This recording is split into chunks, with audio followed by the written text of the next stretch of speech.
अरे कि जब जब याद आवे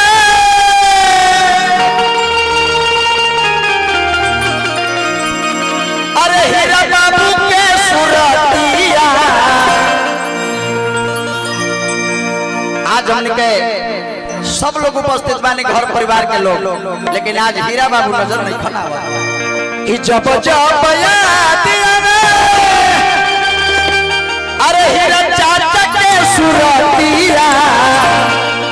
लाखों में एक रहे बाबूजी के बतिया। लाखों में एक रहे बाबूजी के बतिया।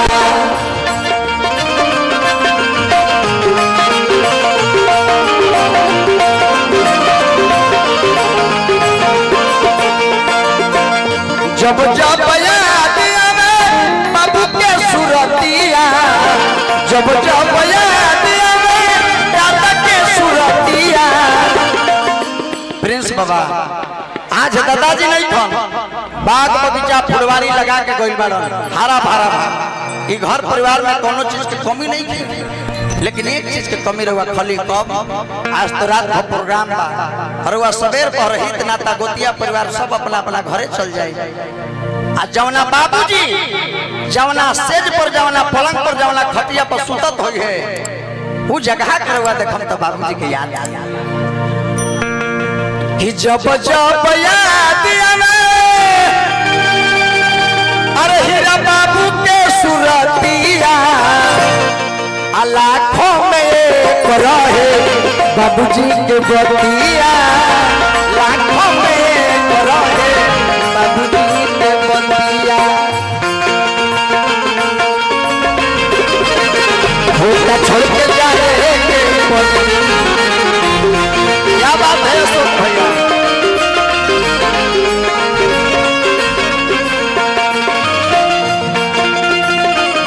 बड़ा भाई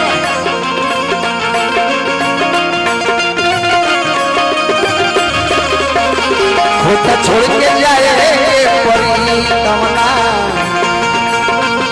भारत होता हो। होता छोड़ के जाए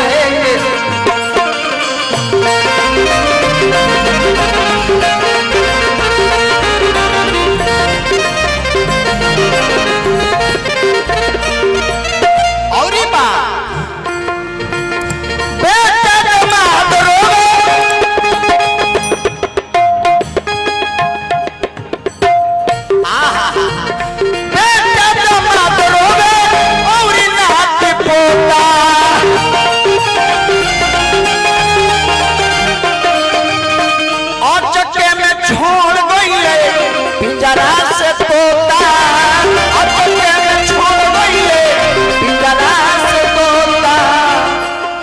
जिस घर में माता पिता हंसते नहीं उस घर में देवी और देवता बसते नहीं।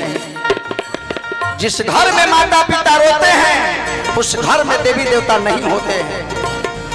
अरे रोजा करो रमजान करो चाहे रहो उपवास, बेटा तो वही है जो अपने माता पिता को हरदम रखता है अपने पास। बोलू बाबू प्रिंस बाबा,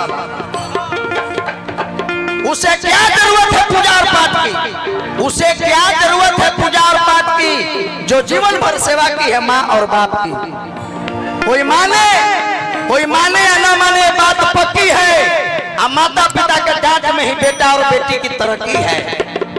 दुनिया में बहुत सारे देवी और देवताएं हुए, लेकिन माता से बढ़ के देवी और पिता से बढ़ के देवता इस धरती पर ना कोई था ना कोई है और नहीं कोई होगा।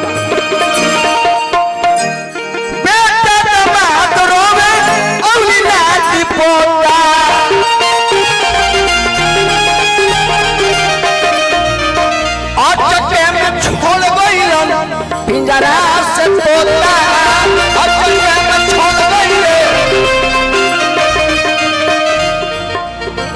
रही रही याद आवे बाबू के सुरतिया।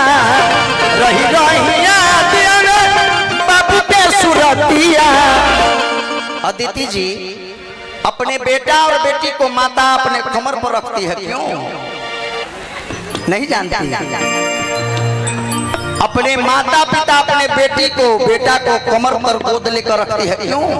क्योंकि बेटा मैं जहां तक देख रहा हूं वहां तक तुम देखो। और पिता अपने बेटा बेटी को कान्हा पर क्यों रखते हैं? मैं जहां देख रहा हूं बेटा उससे ज्यादा तुम देखो। बेटौती यही है ना कि बाबूजी हमें दरोगा में नौकरी करो आ बेटा होमगार्ड के फॉर्म भरो ना।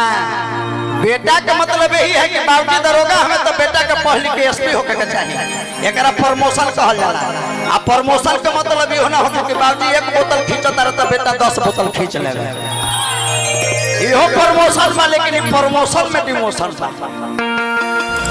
बेटा दमाद रोवे और नाती पोता,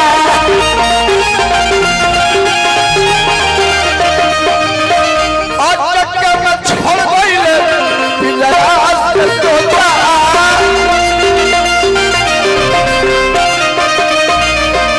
रही रही याद आवे बाबू के सुरतिया, रही रही याद आवे बाबू के सुरतिया। लाखों में एक रहे बाबूजी के मोतिया, लाखों में एक रहे बाबूजी के मोतिया।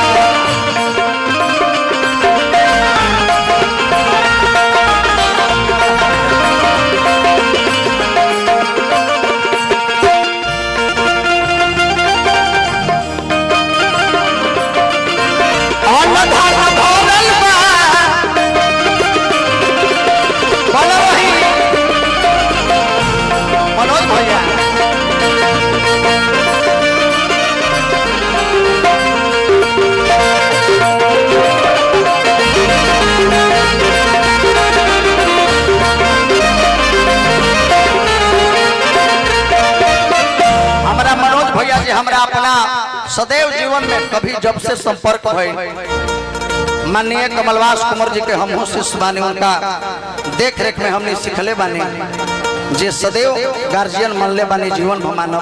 मनोज भैया वो हमारा छोट भाई सब दिना प्यार करले बानी, हरवा के हम प्रणाम करतानी, हार्दिक अभिनंदन।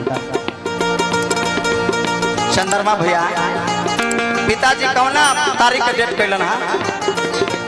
21 तारीख दिन कौना रहे? तली देख ली बुधवार 21 तारीख रहे। हमने ब्यास है, हमने बना के गाई हम हैं, चाहे गोलू राजा हमें, चाहे हमारा अरुण अलबेला हमें। हमने गावल गीत बहुत कमे गाइले। राइटर भी फोन न करे, बड़ी पैसा डिमांड करे 2000 3000 अपना से कलम उठाई ले लिख दिले। शनिवार दिन रहे 21 तारीख रहे शनिवार दिन।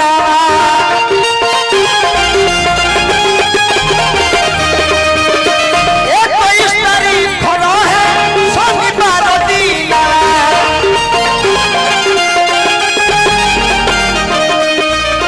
2024 दैवा अगस्त महीना,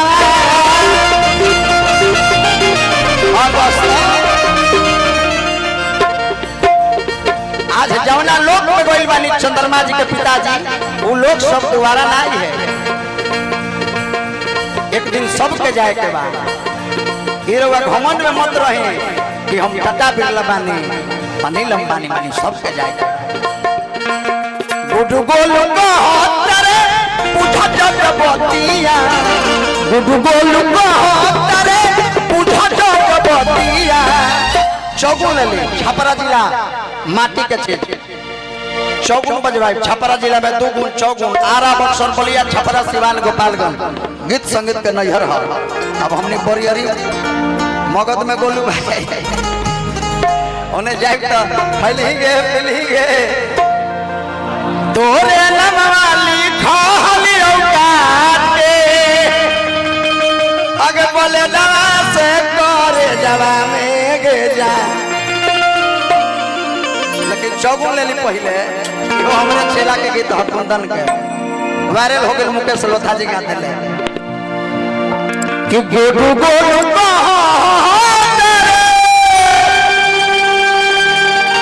अरे बुझा जा जबतिया, अरे लाखों में एक रहे अरे बाबूजी के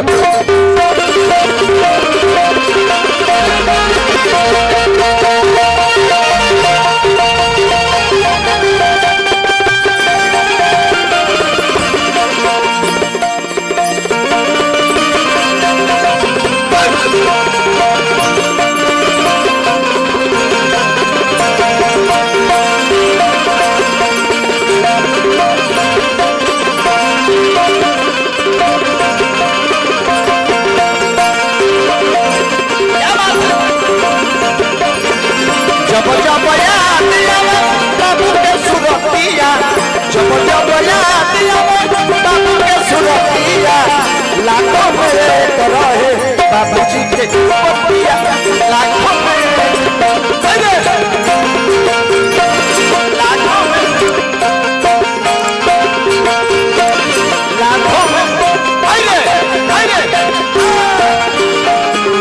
अच्छा लागल बता एक बार ताली बजा के स्वागत करी चारों तरफ।